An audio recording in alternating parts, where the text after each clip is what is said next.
Programme में आपको एक बार फिर से खुश आमदीद कहेंगे। हम हमेशा से आपकी सेहत का बहुत सारा ख्याल रखते हैं, आपको टिप्स बताते रहते हैं कि आप हेल्दी कैसे रह सकते हैं। यहाँ पर माहिरीन को बुलाते रहते हैं, बहुत सारे हेल्थ एक्सपर्ट को बुलाकर उनकी राय शेयर करते रहते हैं। सिर्फ मकसद यही होता है कि आप अस्पतालों से दूर रहें। प्रिवेंशन की बात करते हैं क्योंकि हमेशा से हम तो अपने बचपन से ये सुनते आ रहे हैं कि prevention is better than cure. So हमारा मकसद यही होता है कि आप तंदुरुस्त रहें, आप तवाना रहें, सेहतमंद रहें।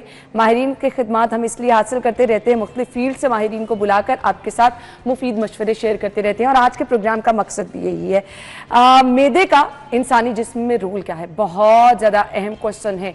हमें हर दूसरा बंदा जो है ना वो समटाइम मेरे साथ ऐसा होता है क्योंकि मेरा इशू है, मैं चाय बहुत ज़्यादा पीती हूँ तो मुझे फिर क्या कहते हैं समटाइम बहुत ज़्यादा स्टमक का इशू भी रहता है। फिर मैं कुछ लंबे अरसे के लिए कोशिश करती हूँ चाय छोड़ दूँ, हेल्दी फूड पे आ जाऊँ। ये चीज़ें जो है ना आपके लिए बड़ी प्रॉब्लम करती हैं, बट हम आज आपको बताएंगे भी, मैं भी कोशिश करूंगी इस पर अमल करने की, आप भी कीजिए कि आप सेहतमंद कैसे रह सकते हैं, आप अच्छी खुराक खाकर अपने आप को फिट कैसे रख सकते हैं। इस पर हमने बात करनी है जी। हमारे मेहमानों का मैं तारुफ करवाती चलूँ जी। Doctor Imran Anwar Khan MD gastroenterology consultant physician है, मैदे के माहिर हैं, एवरकेयर हॉस्पिटल लाहौर से हैं जी। सेकंड हमारे मेहमान जिन्होंने हमें ज्वाइन किया है professor doctor Fayaz, interventional radiologist consultant Evercare अस्पताल लाहौर हैं। अपने मेहमानों को खुशामदीद कहेंगे। अस्सलाम वालेकुम जी। बहुत बहुत शुक्रिया आप लोगों के वक्त के लिए। एक बड़ी रिस्पॉन्सिबिलिटी होती है ये, क्योंकि हम आप लोगों के थ्रू जो लोगों तक मैसेज पहुंचाना चाहते हैं ना, तो लोगों को लगता है कि अच्छा जी माहिर डॉक्टर बैठे हैं, अब तो हमारी बड़ी हेल्प हो जाएगी। सो हम चाहते हैं कि ज़बरदस्त से मशवरे लोगों तक पहुंचा सकें। डॉक्टर साहब मैं आपसे आगाज़ कर लेती हूँ। मैदे का बहुत अहम रोल होता है और अगर आपका मैदा ख़राब है, यकीन माने ना खाना खाने को दिल करता है, इवन खाने को देखने को भी नहीं दिल करता। तो ज़रा इस पे रोशनी डाल दे कि हमारे स्टमक का रोल क्या है हमारी बॉडी में। हमारा जो स्टमक है, थैंक यू वेरी मच जी, थैंक यू वेरी मच। आपने ये एक मौका दिया, अपॉर्चुनिटी दी और इंशाल्लाह आई ट्राई कि इस छोटे से टाइम में जितना एक पब्लिक को एजुकेट किया जा सकता है उनकी ज़ुबान में, तो उसको कोशिश करूँगा और बताऊँगा और समझाने की कोशिश करूँगा। मैदे का रोल जो है वो एक फ्यूल प्रोवाइडर, जो उसने आपको एनर्जी और न्यूट्रिशन देनी है, वो मैदे का काम है हमारी बॉडी के अंदर, जिसको डाइजेशन वो करता है। जो भी हम खाते हैं, जो भी हम खाना कंज्यूम करते हैं, खाते हैं, उसको हेल्दी स्टमक, सेहतमंद मैदा अप्रोप्रिएटली डाइजेस्ट करके और बॉडी की जो रिक्वायरमेंट्स हैं उनको वो पूरा करता है और उसको फूड को प्रोसेस करने के बाद आगे का जो उसका प्रोसीजर होता है इंटेस्टाइन्स में भेजता है और वो ताकि खाना जो है वो प्रॉपरली बॉडी की जो न्यूट्रिशंस हैं वो पूरी की जा सके। तो इन शॉर्ट मैदा जो है वो हमारी बॉडी का फ्यूल टैंक है। सो आपका मैदा अच्छा होगा तो आपकी ओवरऑल हेल्थ भी अच्छी रहेगी, आप अच्छा खाना खा सकेंगे, अच्छा खाना आपको हजम हो सकेगा। अच्छा जी, हमारे दूसरे मेहमान जो हमारे साथ हैं उनसे मैं ये जानना चाहूँगी, डॉक्टर साहब ये इंटरवेंशनल रेडियोलॉजी क्या है और पाकिस्तान में इस पे जिस तरह से काम किया जा रहा है उस पर रोशनी डाल दीजिए। First of all thank you very much for inviting me. This a good opportunity कि हम कुछ एक्सप्लेन कर सकें what is latest in Pakistan. Intervention radiology से पहले मैं जस्ट ब्रीफ से इंट्रोडक्शन करूँ। I am professor doctor Mohammad Fayyaz, I am intervention radiologist trained from Singapore. I am board member of cancer care hospital and consultant IR in Evercare hospital Wapda town Lahore. Intervention radiology एक latest field है और पाकिस्तान के लिए तो खैर quite latest है, world wide भी this is quite latest. इसमें वी आर ट्रीटिंग, हम लोग जो इलाज करते हैं जदीद इलाज, वो विदाउट ऑपरेशन और अनेस्थीसिया के बगैर होता है और जदीद तरीका इलाज होता है। और इसको हम आजकल पहले मिनिमल इन्वेसिव ट्रीटमेंट कहते थे या मिनिमल इन्वेसिव सर्जरीज़ कहते थे, अब इसको माइक्रो इन्वेसिव सर्जरीज़ कहा जाता है। कि सर्जरी तो होती है, बहुत सारे ट्यूमर्स, बहुत सारी चीज़ों का जिस पर आप जिक्र करेंगे वो इलाज होता है, मगर वो जस्ट विद नीडल और जस्ट विद द वायर। तो ये माइक्रो इन्वेसिव है, इसमें साइड इफेक्ट्स ना होने के बराबर हैं। ऑपरेशन का स्टाइल बिल्कुल चेंज है। अच्छा, कोई कट नहीं लगता और इसके बाद आपने कहा नो एनेस्थीसिया, तो पेशेंट बिल्कुल ठीक ठाक हालत में होता है? बिल्कुल ऐसा ही है। 90% प्रोसीजर जो हमारे हैं कोई कट नहीं है, कोई एनेस्थीसिया नहीं है, पेशेंट से गपशप हो रही है और पेशेंट का ट्यूमर या रसौली या बहुत सारी और चीज़ों का जैसे स्टेंटिंग है वो ट्रीटमेंट हो जाता है। Great. तो इसलिए अब हम इसको माइक्रो इन्वेसिव कहते हैं और ये जदीद तरीका इलाज है, नॉट ओनली इन और ये पाकिस्तान। पाकिस्तान में भी है। पाकिस्तान में अल्हम्दुलिल्लाह वी इंट्रोड्यूस, हमने बहुत सारी Great. नई चीज़ें इंट्रोड्यूस की हैं। अब पाकिस्तान में भी ये उसी लेवल का हो रहा है जिस लेवल का अमेरिका में है, जिस लेवल का सिंगापुर, मलेशिया या यूरोप में है। दैट्स रियली ग्रेट, हमें अप्रिशिएट करना चाहिए, बट इसके लिए मेरे ख्याल से माहिरीन की खिदमत बहुत, इस पर हम रोशनी डालेंगे आगे चल के। डॉक्टर साहब, हमने मैदे का रोल तो डिस्कस कर लिया, अब मुझे ये बता दें ये मैदा आपका ख़राब कैसे होता है, इसकी अलामात कैसे ज़ाहिर होना शुरू होती हैं, हमने इसको स्टार्ट से कैसे पकड़ना है? ख़राब तो हम मैदे को खुद करते हैं ठीक है। It is very well defined कि हमने क्या हाइजेनिक खाना खाना है, साफ़ सुथरा खाना खाना है और अपनी डाइट को प्रॉपर ऑब्जर्व करना है इन टर्म्स के कोई ख़राब चीज़, कोई गली सड़ी और अनहाइजेनिक प्रॉपर चीज़। कुक खाना बड़ा मैटर करता है ना। Exactly. हम इंस्टेंट कुक पे आजकल चले गए हुए। एग्जैक्टली वो बहुत इंपॉर्टेंट है। तो हम मैदे को खुद ख़राब करते हैं, उसमें हमारी जो डाइटरी हैबिट्स हैं वो टॉप ऑफ द लिस्ट है। जिन चीज़ों को हमें अवॉइड करना चाहिए खाने में वो हमारी, हम लाहौर का स्टाइल है, पाकिस्तान का स्टाइल है। अगर आप ये कहेंगे तो बड़ा मुश्किल है। मुश्किल है। मैं क्योंकि मैंने बहुत ज़्यादा मुल्क से बाहर काम किया, मैं मलेशिया में और यूके में प्रैक्टिस की है, वहाँ के लोग बहुत कॉन्शियस हैं, वो अपनी डाइट का बहुत ज़्यादा ख्याल रखते हैं और हम बिल्कुल अपनी डाइट जो हमारी जो नहीं होनी चाहिए हमारी वो लाइफस्टाइल है। सर हमारे नाश्ते से कहाँ बातें शुरू होती है, संडे का नाश्ता, फिर खाना, फिर दोपहर का।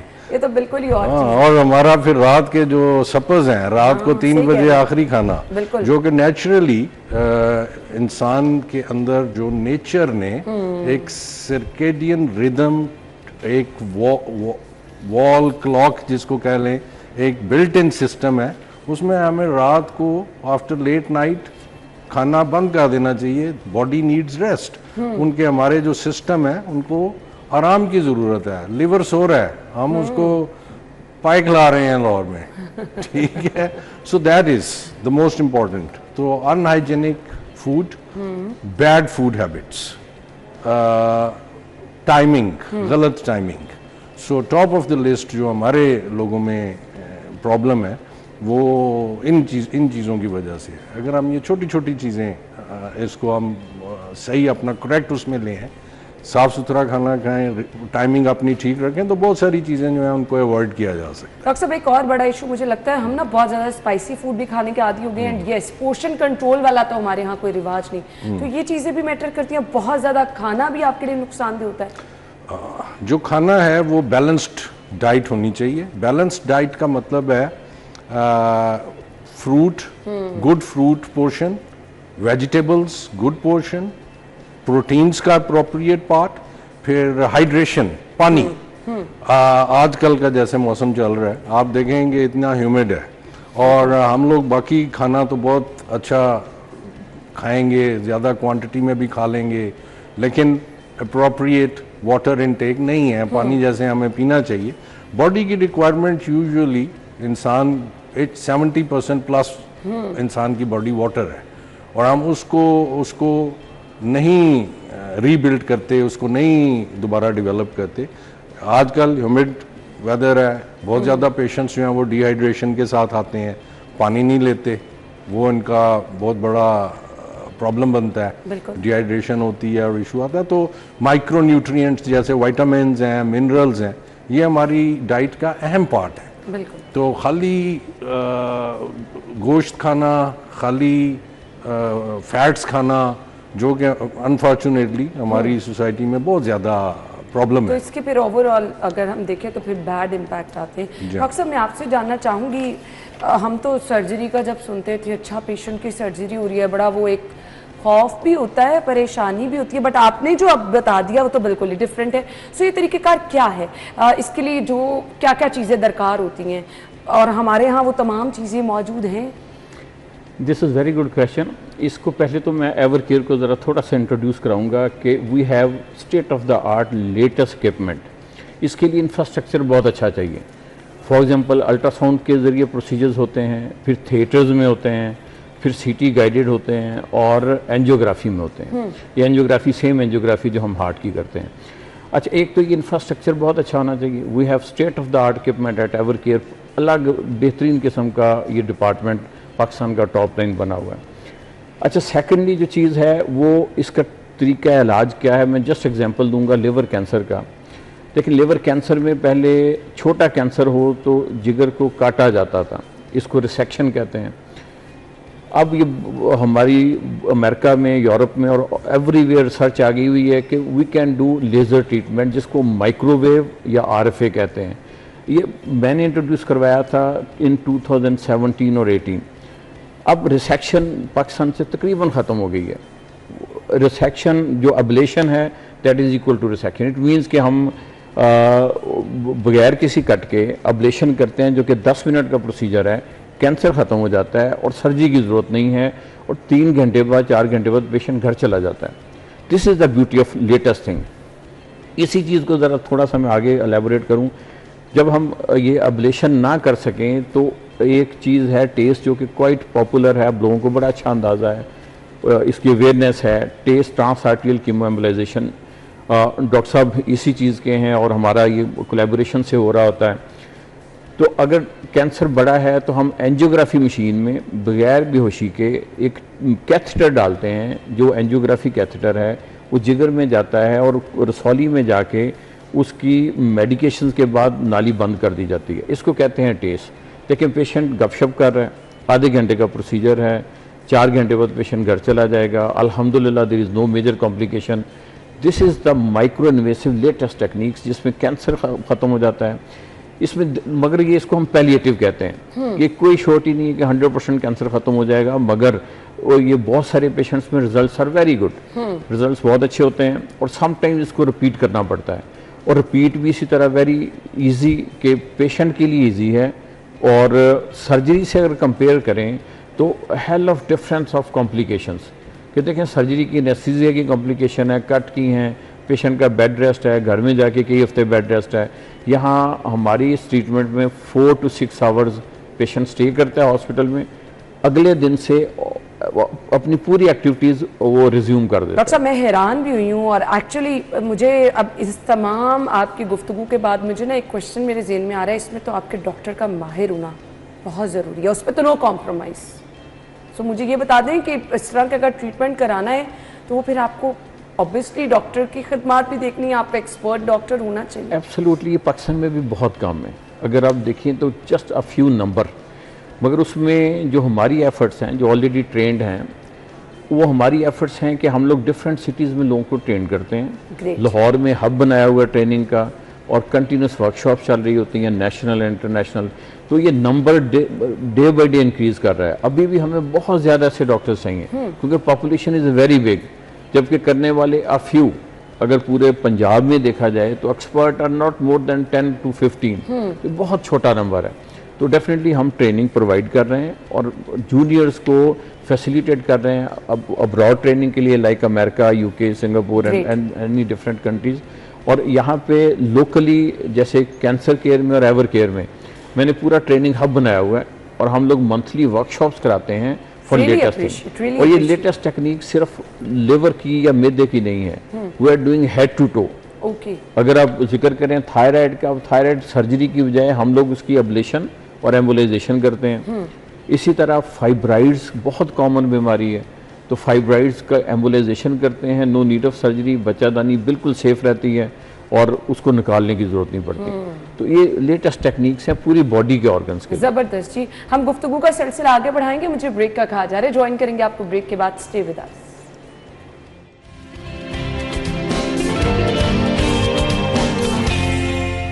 Welcome back once again. अच्छा जी, बहुत सारे लोग जो है ना वो शिकायत करते हैं एसिडिटी होती है, आपको खाना खा के वापस इससे लगता है खाना ऊपर आ रहा है और खाना हजम नहीं हो पा रहा, और इससे फिर आपके मसाइल शुरू होते हैं। सो डॉक्टर साहब, इसका हल क्या है? ये क्वेश्चन बड़ा छोटा है आपका, और इसका जवाब जो है वो काफ़ी कॉम्प्लेक्स है, क्योंकि जो शिकायत है ना वो तो एक सिम्टम है। जो आप एसिडिटी कह रहे हैं, सीने में जलन होती है खाना खाने के बाद, जलन होती है, नौजिया होता है, बाज़ लोगों को अनकंफर्टेबल फीलिंग होती है, तो इसकी डिफरेंट वजूहात हैं, इसकी डिफरेंट वजूहात हैं। उसके लिए तो डेफिनेटली पेशेंट को प्रॉपरली असेस करना कि उसको क्यों हो रहा है वो ज़्यादा अहम और ज़रूरी है। और उसके लिए मैं ये सजेस्ट करूँगा कि डेफिनेटली फ़िज़िकल प्रेजेंस पेशेंट की और interaction with the doctor is important, क्योंकि ये सिंपल वजूहात की वजह से भी हो सकता है। और अगर ये परसिस्ट करे, अगर ये फ़र्ज़ करें हम कहते हैं हफ्ते में 2 दफ़ा हो रहा है, ज़्यादा सीवियर हो रहा है और बार बार पेशेंट को एक चीज़ ये तंग कर रही है, तो ये पेन बड़ी सीवियर पेन हो जाती है, तो it can be a serious problem.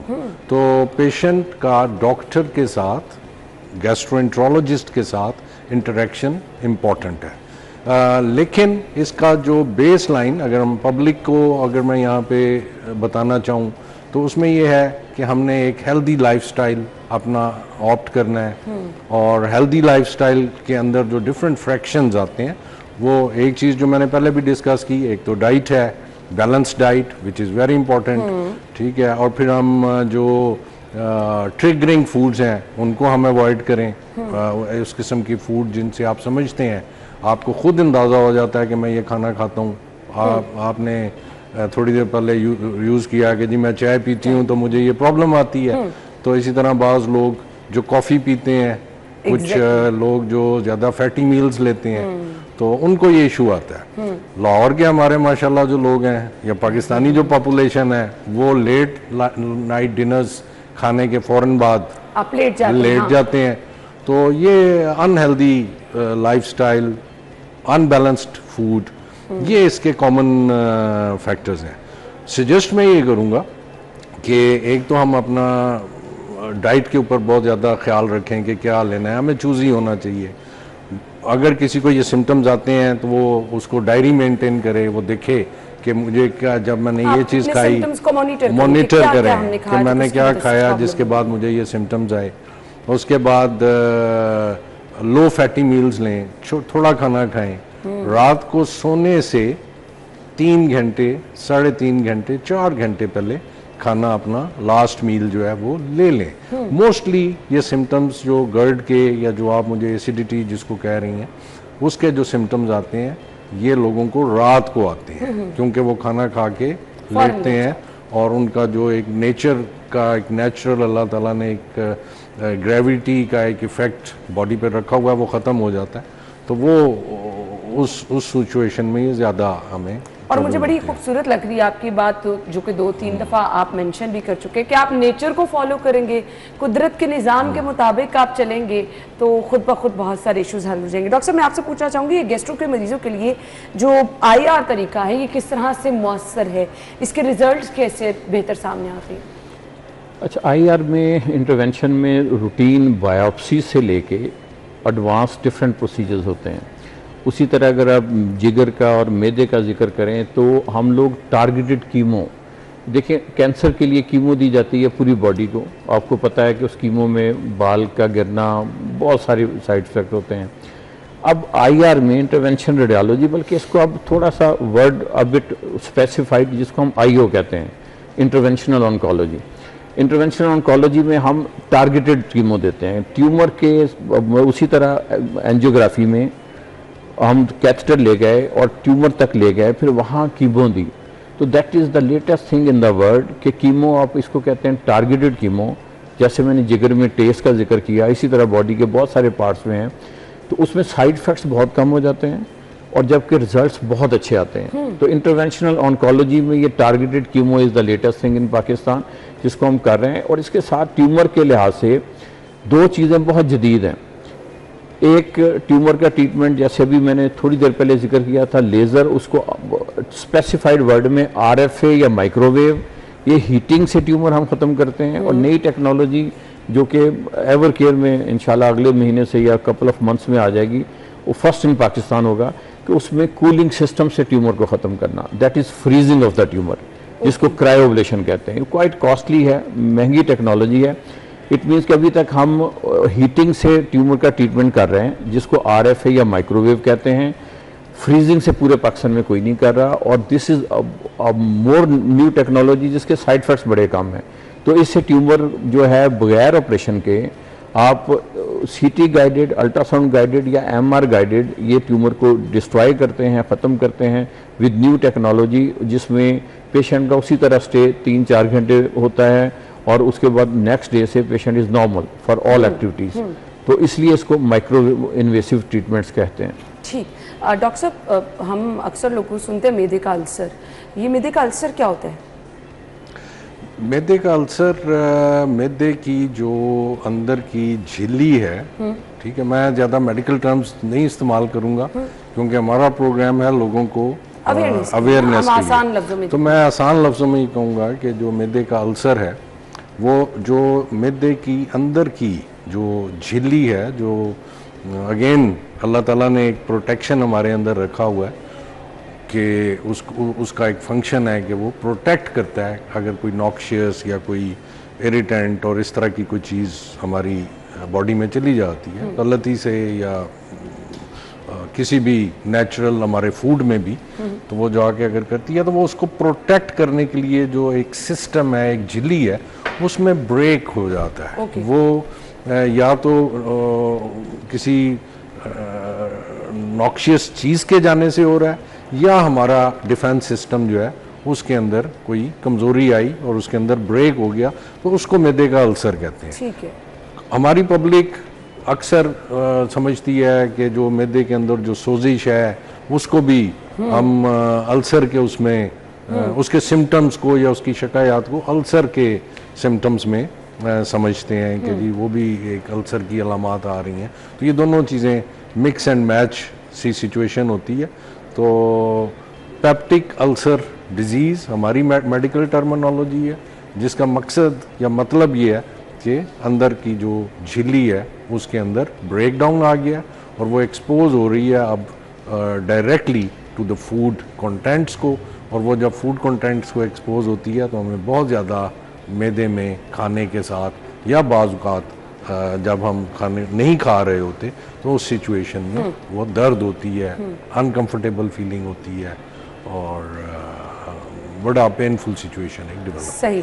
सो इसके बाद मैं एक और क्वेश्चन पूछना चाह रही हूँ, उसकी तरफ ज़रूर आऊँगी, लेकिन डॉक्टर साहब हमने कैंसर पेशेंट का जो इलाज देखा, कीमोथेरेपी, फिर उसके बाद रेडिएशन होती है, उसमें फिर मरीज़ की जो अपनी क्वालिटी ऑफ लाइफ है वो तो मुतासर होती है, बट वो इलाज के बाद भी मरीज़ जो है ना बेचारा बहुत ज़्यादा जो है ना थक भी जाता है और आप तकलीफ़ दे अमल भी होता है। अब जो आप बता रहे हैं तरीक़ेकार और बहुत ज़बरदस्त है, उसमें नो कट, नो ऑपरेशन, और आप कह रहे हैं लाइफ क्वालिटी किस तरह से रहती है उसमें, मैं वो जानना। देखिए, कैंसर ट्रीटमेंट के एक्चुअल 4 पिलर्स होते हैं। एक तो कीमोथेरेपी जिसको ऑन्कोलॉजी कहते हैं जी, ऑन्कोलॉजी वाले कीमो दे रहे होते हैं। देन रेडिएशन जो शुआएं आपने जिक्र किया, और सर्जिकल ऑन्कोलॉजी के ऑपरेशन से निकाल दें। अब जो लेटेस्ट इनोवेटिव टेक्निक है that is IO, interventional oncology. देखिए, इंटरवेंशनल ऑन्कोलॉजी में ये एक तो ये बिल्कुल ज़हन नशीन करना चाहिए कि ये हर किस्म के कैंसर के लिए नहीं है, सिलेक्शन ऑफ पेशेंट। ये ऐसा नहीं हो सकता कि हेड टू टू हर किस्म के कैंसर के लिए हम लोग बगैर बेहोशी के करते हैं, ये सिलेक्शन ऑफ द पेशेंट। और क्योंकि हमारा टॉपिक मैदा और जिगर है, अगर जिगर के कैंसर का जिक्र करें तो आप देखें पेशेंट की quality of life is just like a normal, क्योंकि पेशेंट की बॉडी को तो हमने कुछ भी नहीं दिया। ट्यूमर छोटा है, उसको हमने डिस्ट्रॉय कर दिया या तो हीटिंग टेक्नोलॉजी से, RFA माइक्रोवेव से, या कूलिंग टेक्नोलॉजी से, क्रायोब्लेशन से हमने डिस्ट्रॉय कर दिया, उतने लोकल एरिया को डिस्ट्रॉय कर दिया। पेशेंट अगले दिन से 100% just like a normal. Follow up चलेगा उसका, फॉलोअप ब्लड टेस्ट और फॉलोअप CT स्कैन वो चलेगा, ताकि खुदा ना खास्ता रेजिडुअल या रिकरेंस कैंसर ना हो। जरूरी होता है ना। अच्छा, इसमें अब दिस इज द डिफरेंस कि इसमें क्वालिटी जो हम इसको कहते हैं पैलिएटिव हैं, पैलिएटिव टू ट्रीटमेंट, कि कुछ पेशेंट्स का 100% ट्रीटमेंट होता है और कुछ का पैलिएशन है कि ट्यूमर डीबल्किंग हो जाती है। इसमें स्टेजेस भी मैटर करती हैं? स्टेजेस बिल्कुल मैटर करती हैं। जैसे मैंने size is also type of stage, कि साइज अगर 3 सेंटीमीटर है उसको डिस्ट्रॉय करना 100% हमारे लिए बहुत ईजी है। इट मीन्स कि स्टेज 1 है, अर्ली है। और अगर वो 10 सेंटीमीटर का है तो उसका टीकाकार बिल्कुल डिफरेंट है, और अगर वो नालियों में फैल गया है तो उसका टीकाकार बिल्कुल डिफरेंट है। इट मीन्स कि ये stages, selection of the patient important. ये हम लोग एक पर्सन नहीं कर रहा होता, MDTs कर रहे होते हैं, एवर केयर में भी और कैंसर केयर हॉस्पिटल में भी हम पूरा बोर्ड बैठते हैं जो डिस्कस करता है कि सर्जरी हो सकती है, मेडिकल ऑन्कोलॉजी देनी, रेडिएशन देनी, या हमारा फील्ड इंटरवेंशन ऑन्कोलॉजी। तो ये डिस्कशन के बाद फैसला किया जाता है। That is selection of the patient. Mean के हर पेशेंट के लिए ट्रीटमेंट नहीं होता, हर पेशेंट को हम सिलेक्ट जरूर करते हैं फॉर द बेस्ट ट्रीटमेंट, और फिर बेस्ट ट्रीटमेंट की तरफ जाते हैं। और इसमें जो क्वालिटी ऑफ लाइफ वाला आपका है वो दैट इज़ अमेजिंग, मतलब उसका डिफरेंस बहुत ज़्यादा है। कीमो पूरी बॉडी को दे दें या कीमो सिर्फ ट्यूमर को दे दें, उसके साइड इफेक्ट्स का डिफरेंस बहुत ज़्यादा है। पेशेंट की क्वालिटी ऑफ लाइफ और आउटकम का डिफरेंस बहुत ज़्यादा है। इसलिए पूरी दुनिया अब शिफ्ट हो रही है इस पर। पाकिस्तान भी डेफिनेटली हम लेटेस्ट टेक्नोलॉजी, ये वो टेक्नोलॉजी हमारी, ये नहीं है कि अमेरिका में 20 साल पहले से थी, अब हमने स्टार्ट की है। एक और क्वेश्चन है, कुछ सर्जरीज के लिए ना डॉक्टर कहते हैं एज बड़ी मैटर करती है, तो इसमें क्या कोई एज की रिस्ट्रिक्शन है कि अगर आप यंग हैं तो रिजल्ट्स बेहतर हैं, अगर एज अप टू 60 है या 50 है तो ज़्यादा उसमें चांसेस होते हैं कुछ? देखिए यूजुअली ऐसा नहीं है, but not for every patient. हमने बेहोशी तो देनी नहीं है, तो इसलिए जो एज का सबसे बड़ा मसला एनेस्थीसिया है, बेहोशी है, इसमें हम बेहोशी नहीं देते, नंबर 1। नंबर 2, इसमें मिनिमल इन्वेसिव नीडल या कैथेटर से ट्रीटमेंट होना है, तो इट मीन्स कि ये किसी भी एज पे हम करते हैं, इवन 90 की एज पे भी हम ये प्रोसीजर्स कर रहे होते हैं। ठीक हो गया जी। सर मैसेज क्या देना चाहेंगे देखने वालों को? मैं 2 मैसेज देना चाहूँगा। जैसे अभी हम बात कर रहे थे ऑफ टाइम पे, एक मैसेज मैं दूंगा पब्लिक को।